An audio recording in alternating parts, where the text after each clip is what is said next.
Good morning और जय हिंद दोस्तों। आइए आज के करंट अफेयर के साथ आगे बढ़ा जाए। आज का पहला क्वेश्चन है, बीसीसीआई ने राष्ट्रीय टीम में चयन के लिए कौन सा टेस्ट अनिवार्य कर दिया। ये इम्पोर्टेंट है। तो बीसीसीआई ने अभी डेक्सा बोन डेंसिटी टेस्ट,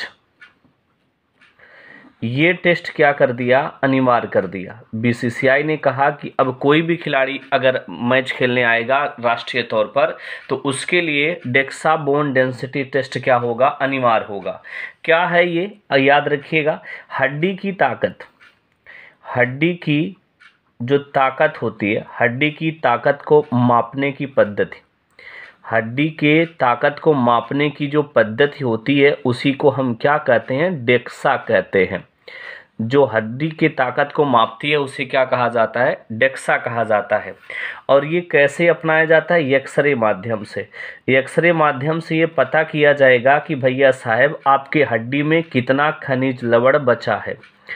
हड्डी में जो कैल्शियम फास्फेट जो होते हैं, ये कैल्शियम और फास्फेट ये कितना आपके हड्डी में बचा है, ये जांच के लिए है। बात समझ में आ गया। और जो डेक्सा बोन डेंसिटी टेस्ट है, ये याद रखिएगा, ये आपको बताएगा कि आपकी हड्डी में कौन सा पार्ट जोखिम सहने योग्य है और कौन जल्दी टूटने योग्य है। इसको बताता है डेक्सा बोन डेंसिटी टेस्ट। ये बात समझ में आ गया। और अगर आपसे बात कर लें बीसीसीआई की बात करें तो बीसीसीआई की स्थापना 1900 कब हुई थी, 28 में, और दिसंबर में हुई थी। ये भी आपसे पूछा जाए तो बता दीजिएगा। इसके वर्तमान में अध्यक्ष कौन बन गए हैं भैया, रोजर बिन्नी बन गए हैं, जो पहले एंग्लो इंडियन अध्यक्ष बने हैं, ये आप याद रखिएगा। और बात कर लेते हैं इसका हेडक्वार्टर कहाँ है, वानखेड़े स्टेडियम मुंबई में है। वानखेड़े स्टेडियम मुंबई में है, ये आप याद रखिएगा।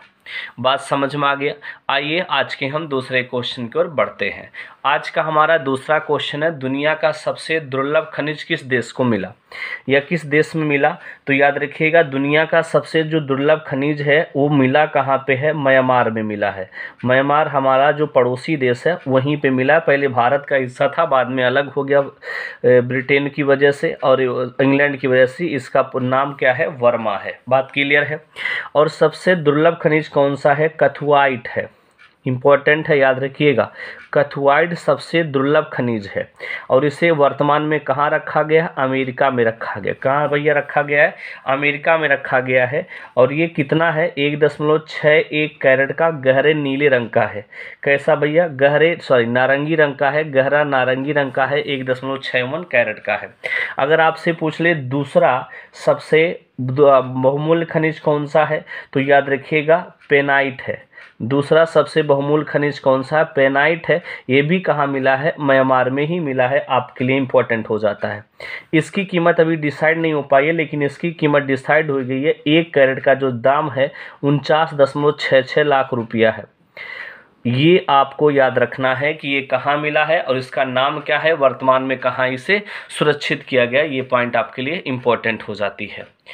आइए हम अगले क्वेश्चन की ओर बढ़ते हैं। हमारा अगला क्वेश्चन है, मुख्यमंत्री सुशासन सहायता योजना, मुख्यमंत्री सुशासन सहायता कोष किस राज्य मुख्यमंत्री सरकार ने, किस सरकार ने क्या किया है, शुरू किया है, ये आपसे पूछा जा रहा है। तो अब मुख्यमंत्री सुशासन सहायता जो है ये हिमाचल प्रदेश की सरकार ने क्या किया है, शुरू की है। हिमाचल प्रदेश के जितने भी वर्तमान में कांग्रेस के विधायक हैं और मंत्री हैं, वो सभी लोग क्या करेंगे भैया, अपना पहला वेतन इस कोष में क्या करेंगे, जमा करेंगे। और जो पैसा इकट्ठा हो जाएगा उस पैसे से क्या होगा, जितने भी वहाँ पे जो गरीब लोग हैं, जो अनाश्रित हो चुके हैं, उनको और महिलाओं को क्या किया जाएगा, शिक्षित कराया जाएगा। बात समझ में आ गया। हिमाचल प्रदेश के मुख्यमंत्री अभी हाल ही बने हैं कांग्रेस पार्टी के सुखविंदर सिंह सुक्खू, ये बने हैं हिमाचल प्रदेश के मुख्यमंत्री बने हैं। यहाँ ये सीएम हैं, कांग्रेस पार्टी के हैं। यहाँ के राज्यपाल कौन है, राजेंद्र विश्वनाथन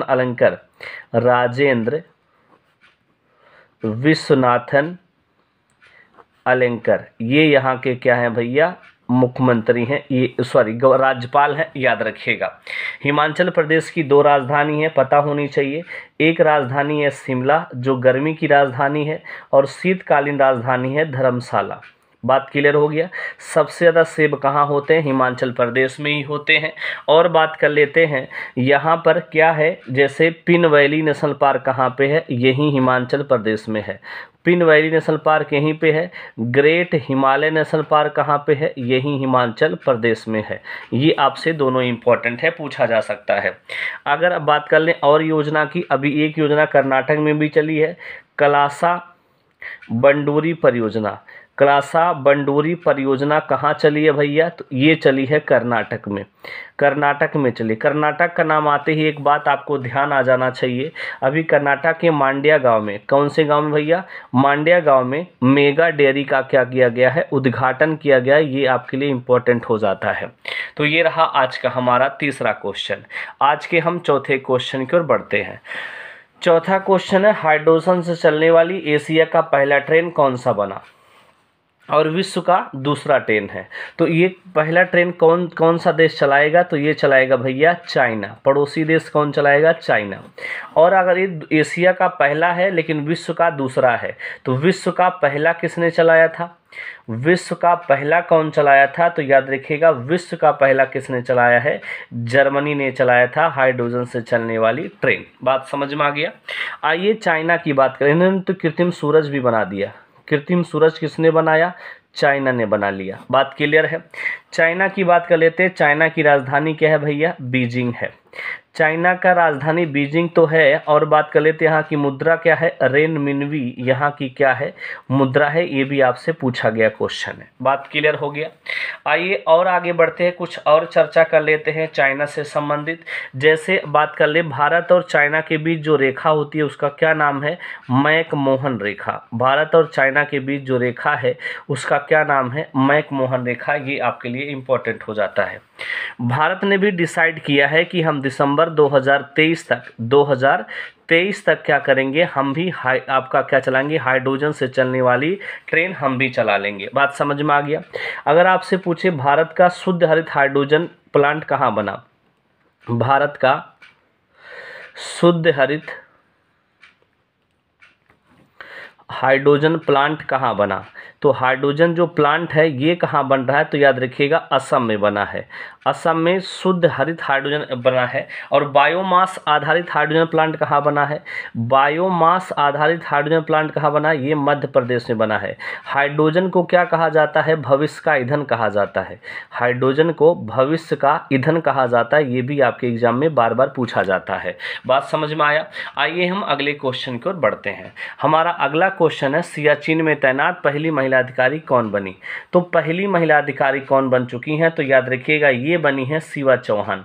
सियाचिन में तैनात पहली महिला अधिकारी बन चुकी हैं शिवा चौहान। सियाचिन की बात आई है। सियाचिन कहाँ है? लद्दाख के पास में है। अगर आपसे बात कर लेते हैं, सियाचिन जो है लद्दाख के पास कौन से श्रेणी में है? काराकोरम श्रेणी है। काराकोरम श्रेणी में है। जैसे जास्कर होता है, लद्दाख होता है, ऐसे काराकोरम एक श्रेणी है जो भारत की सबसे ऊपर की श्रेणी है और सबसे आपका उत्तरी श्रेणी है, तो यहाँ पे है। और सियाचिन की बात आए तो याद रखिएगा, विश्व में सबसे ऊंचा युद्ध स्थल है। विश्व में सबसे ऊंचा युद्ध स्थल अगर आपसे पूछ ले तो यही है। बात समझ में आया। सबसे ऊंचा युद्ध स्थल है ये पॉइंट आपके लिए इंपॉर्टेंट हो जाती है। आइए हम अगले क्वेश्चन की ओर बढ़ते हैं। जी हाँ, अगला क्वेश्चन है, रक्षा मंत्री ने सेना से जुड़े कितनी बुनियादी ढांचा परियोजना का अभी हाल ही में क्या किया है? उद्घाटन किया है। तो ये परियोजना का कितना उद्घाटन किया? 28। कितनी परियोजना का भैया? 28 परियोजनाओं का भी क्या किया है आपके राजनाथ सिंह। रक्षा मंत्री कौन है भैया? राजनाथ सिंह। राजनाथ सिंह ने क्या किया है? 28 परियोजनाओं का क्या किया? आपका उद्घाटन किया है। बात समझ में आ गया। अगर आपसे बात कर लिया जाए कि भैया कहाँ पे किया है अरुणाचल प्रदेश में, अरुणाचल प्रदेश में किए हैं। अरुणाचल प्रदेश में कहाँ किए हैं? एक वहीं पे सियोम पुल का इन्होंने क्या किया? उद्घाटन किया। वहीं से 28 परियोजना का उद्घाटन कर दिया। लद्दाख के लिए कितनी परियोजना इन्होंने बताया है? लद्दाख के लिए 8 बताए हैं। अरुणाचल के लिए कितने बताए हैं? 5 बताए हैं। सिक्किम के लिए कितने बता दिए भैया? 3 बता दिए। जम्मू कश्मीर के लिए 4 बता दिए। पंजाब के लिए कितना बताए हैं? 3 बताए हैं। उत्तराखंड के लिए 3 बताए हैं। राजस्थान के लिए 2 बताए हैं। जितनी भी बॉर्डर एरिया वाले हैं, जहाँ पे थोड़ा संवेदनशील एरिया रहते हैं, वहाँ पर सड़कें और भी पुल, बहुत सारी चीज़ें बनाई जाएंगी, जिससे वहाँ पे तोप, अन्य भी चीज़ें ले जाना, मशीन ले जाना आसानी हो, जिससे दुश्मनों के नाक में दम किया जा सके। बात समझ में आया? इसलिए 28 परियोजनाओं का क्या किया गया है? उद्घाटन किया गया। किसके द्वारा? राजनाथ सिंह के द्वारा, जो आपको पता होगा अगले आगामी 5 साल में बन के क्या हो जाएंगे? तैयार हो जाएंगे। ये पॉइंट आपके लिए इंपॉर्टेंट हो जाती है। आइए हम अगले क्वेश्चन की ओर बढ़ते हैं। हमारा अगला क्वेश्चन है, आर.के. कृष्ण कुमार का क्या हो गया? निधन हो गया। ये क्या है? तो आर.के. कृष्ण कुमार का निधन हो गया। ये टाटा सन्स जो था, जो टाटा सन्स है, टाटा सन्स के पूर्व निर्देशक थे। क्या थे? पूर्व निदेशक थे। इनका हाल ही में क्या हो गया भैया? निधन हो गया। निधन की बात आई है तो कल्याण सिंह का भी क्या हो गया है? निधन हो गया। ये क्या थे? तो उत्तर प्रदेश के पूर्व सीएम थे, यूपी के पूर्व सीएम हुआ करते थे कल्याण सिंह। इनका क्या हो गया? निधन हो गया। आपको ये भी पता होगा पंडित बिरजू महाराज का भी क्या हो गया?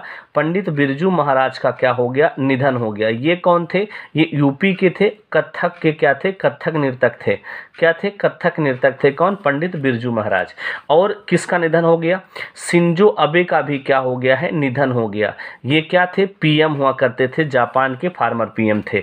और एक किसका निधन हो गया है? सिंधु ताई सपकाल का। सिंधु ताई सपकाल का क्या हो गया? निधन हो गया, जिन्हें अनाथों की माँ कहा जाता है। पूरा जिंदगी अपनी अनाथों की सेवा में बिता दी। बात समझ में आ गया? और बात कर लेते हैं, जैसे लता मंगेशकर का भी क्या हो गया? निधन हो गया, जिन्हें क्या कहा जाता है? स्वर कोकिला कहा जाता है। भारत कोकिला सरोजिनी नायडू को कहा जाता है और स्वर कोकिला लता मंगेशकर को कहा जाता है। शंकर सुब्रमण्यम का निधन हो गया। शंकर सुब्रमण्यम का क्या हो गया? निधन हो गया। ये किस खेल से संबंधित थे? फुटबॉल से संबंधित थे। बात समझ में आ गया? ये रहा आज का हमारा ये क्वेश्चन। आइए अगले क्वेश्चन की ओर बढ़ते हैं। अगला क्वेश्चन है, किस कंपनी के सीईओ सुहेल समीर ने इस्तीफा दे दिया? तो इस कंपनी का नाम है भैया भारत पे। भारत पे की जो कंपनी है, उसने उस कंपनी के सीईओ सुहेल समीर ने क्या दे दिया? इस्तीफा दे दिया। अब इसके सीईओ कौन बन गए हैं? तो याद रखिएगा, इसके कार्यवाहक सीईओ बने हैं नलिन नेगी। कौन बन गए भैया? नलिन नेगी जो है इसके क्या बने हैं? कार्यवाहक सीईओ बने हैं। ये पॉइंट आपको याद रखना है। आपको ये भी पता होगा, अगर बात कर लेते हैं, अभी हाल ही में इंडियन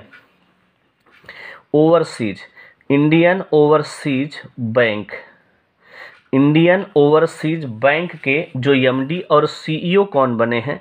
एमडी और सीईओ कौन बने हैं? तो याद रखिएगा, अजय कुमार श्रीवास्तव ये बने हैं। याद रखिएगा, इंपॉर्टेंट है।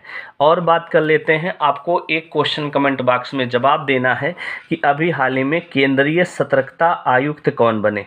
केंद्रीय सतर्कता आयुक्त कौन बने? ये कमेंट बॉक्स में आप हमें जवाब दीजिएगा। आइए हम अगले क्वेश्चन की ओर बढ़ते हैं। हमारा अगला क्वेश्चन है, किस देश ने अपना पहला मेट्रो शुरू किया? तो किस देश ने अपना पहला मेट्रो शुरू किया है? तो ये बांग्लादेश ने शुरू किया। किसने भैया? बांग्लादेश ने अपना पहली बार अभी मेट्रो शुरू किया है। बांग्लादेश की राजधानी क्या भैया? ढाका। बांग्लादेश की बॉर्डर जो आपको भारत और बांग्लादेश के सीमा को क्या कहते हैं? 3 बीघा गलियारा भी कहते हैं, या इसी को जीरो लाइन भी कहते हैं। जीरो लाइन भी कहते हैं ये पॉइंट। और बांग्लादेश को जो त्रिपुरा राज्य है 3 ओर से क्या घिरा हुआ है? त्रिपुरा जो है इसको 3 ओर से क्या किया है? घेरे हुआ है। ये पॉइंट आप याद रखिएगा। आइए हम कुछ और बात कर लेते हैं। बगैर पूछ ले, अंडर वाटर मेट्रो कहाँ चला, किस राज्य में चला, तो कोलकाता में। अंडर वाटर मेट्रो यहाँ चला है कोलकाता में, हुगली नदी के नीचे में। बात समझ में आया। अगर पूछ ले भारत में फर्स्ट बार मेट्रो कब चला था, तो याद रखिएगा 1972 में चला था। 1972 में किसने चलवाया था, कोलकाता मेट्रो ने चलवाया था।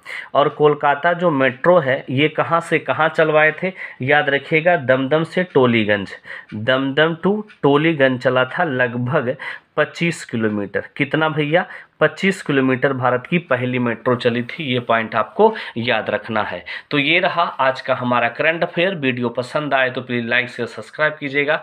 थैंक यू, धन्यवाद।